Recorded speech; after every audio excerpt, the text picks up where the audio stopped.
ఆదివారం. ఈ ఆదివారం అనేది మనకి ఎందుకు సెలవు దినం అయిందో స్పష్టంగా అంటే చాలామంది భావించేది ఏంటంటే ఇదంతా కూడా మనకి ఇంగ్లీష్ వాళ్ళు అంటే బ్రిటిష్ వాళ్ళు మన మీద రుద్దిన దినంగా చెప్పడం అనేది ఉంది.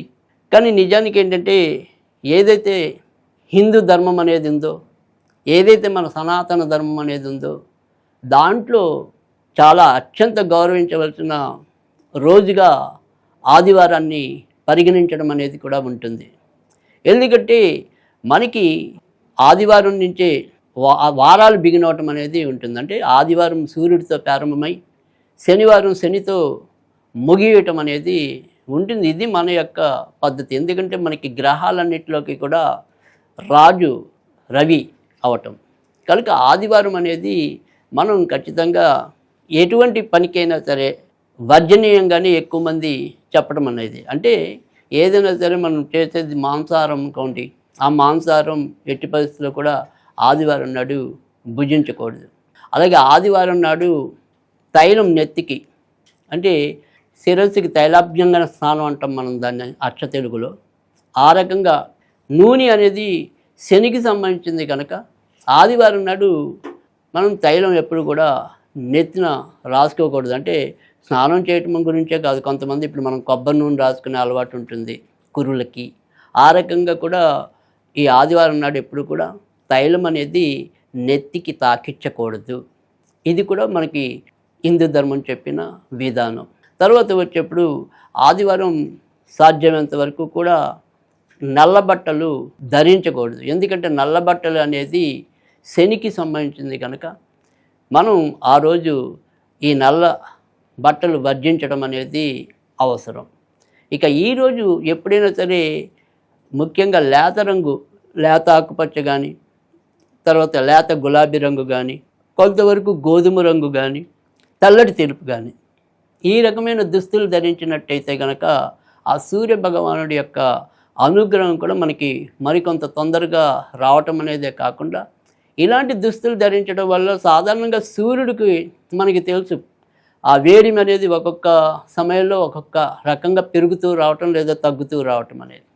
కనుక ఎలాంటి ఉష్ణోగ్రత ఉన్నప్పటికీ కూడా ఆ ఉష్ణోగ్రతనికి మనకి ఇబ్బంది లేకుండా కంఫర్ట్ అంటే సౌకర్యం ఆ రకమైన విధానం మనకి ఆయా దుస్తులు ధరించడం వల్ల అటు మనకి ఏదైనప్పటికీ కూడా ఇటు సైంటిఫిక్గా కావచ్చు లేదా సెంటిమెంట్గా కావచ్చు ఈ రెండు పద్ధతుల్లో కూడా మనకి అది చక్కటి శుభాలని కలిగించడం అనేది ఆయా రంగులు ఉంటాయి.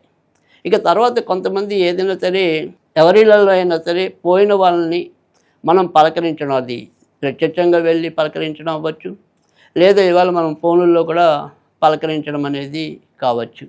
కనుక ఆదివారం నాడు ఆ పోయిన వ్యక్తులను ఎవరినైనా సరే ఆ కుటుంబ సభ్యుల్ని మనం ఆదివారం నాడు పరామర్శించవచ్చా లేదా వాళ్ళని మన ఇంటికి ఆహ్వానించవచ్చా లేదా మనం ప్రత్యక్షంగా వాళ్ళ ఇంటికి వెళ్ళి వాళ్ళతో సంభాషణలు జరపవచ్చా అలా గనక ప్రశ్నించుకున్నట్టయితే ఖచ్చితంగా ఆదివారం నాడు ఆయా పనులు కూడా చేయకూడదని చెప్తుంది.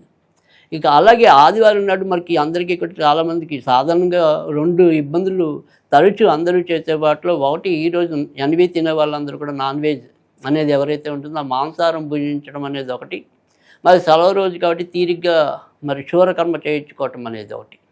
కానీ నిజానికి ఏంటంటే ఈ రెండింటినీ కూడా ఖచ్చితంగా మనకి ఏదైనా సరే ఇటు ఎలాంటి ధార్మిక గ్రంథాలు మనకి నిర్ణయిసిందో అవ్వచ్చు, మరి తర్వాత ధర్మసింధు అవ్వచ్చు, ఇలాంటి ఏవైతే మనకున్న అన్ని రకాలైన ఇంకా పద్మపురాణాలు తర్వాత స్కంద పురాణాలలో కూడా కొన్ని మన ఆచార విధానాలన్నీ కూడా బ్రహ్మ వైవర్త పురాణంలో వీటన్నిటిలో కూడా వీటికి సంబంధించి స్పష్టమైన వివరణ మనకి ఇచ్చి ఉండటం అనేది కూడా జరిగింది. కనుక మనం ఏదైనప్పటికీ కూడా సాధ్యమైనంత వరకు క్రమంగా అంటే ఒక్కరోజుతో మనకి ఇవన్నీ కూడా మారిపోయే విషయాలు కాదు.